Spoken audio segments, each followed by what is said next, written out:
परोपकार से ईश्वर का मार्ग खुलता है। आइए आज जानते हैं। व्यक्ति जितना परोपकारी बनता है उतना ही ईश्वर के समीप जाता है।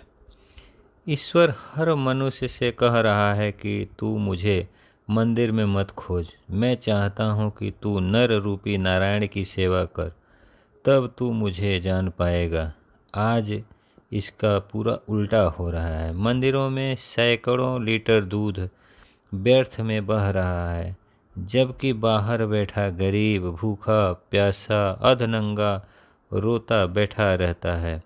हम जिस दिन दूसरों के लिए जीना सीख जाएं ना, उस दिन से ईश्वर के दर्शन की प्राप्ति होने लगती है। शास्त्रों में बताया गया है कि नर की सेवा के बिना नारायण को प्राप्त नहीं किया जा सकता। वास्तव में जीव मात्र की सेवा ही ईश्वर की सच्ची सेवा है।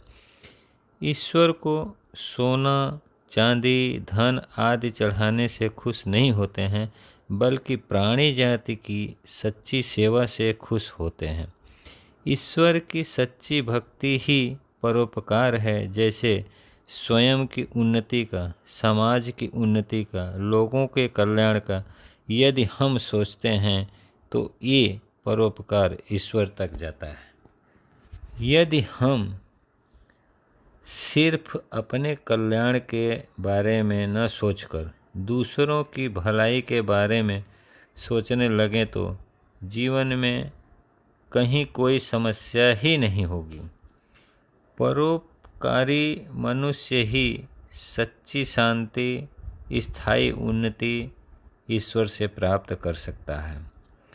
परोपकार से बड़ा दुनिया में दूसरा कोई धर्म नहीं, और किसी को दुख पहुंचाने से बढ़कर कोई दूसरा अधर्म यानी पाप नहीं।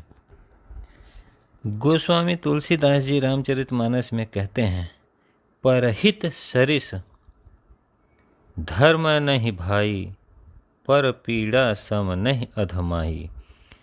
जैसे सबके लिए सूर्य चंद्रमा वायु अग्नि जल आकाश पृथ्वी पेड़ पौधे आदि सभी मानव के कल्याण में लगे रहते हैं, उसी प्रकार हम सभी मनुष्य को भी दूसरों के कल्याण के लिए हमेशा लगे रहना ही परोपकार है, और यही ईश्वर की सच्ची भक्ति का मार्ग खोलता है।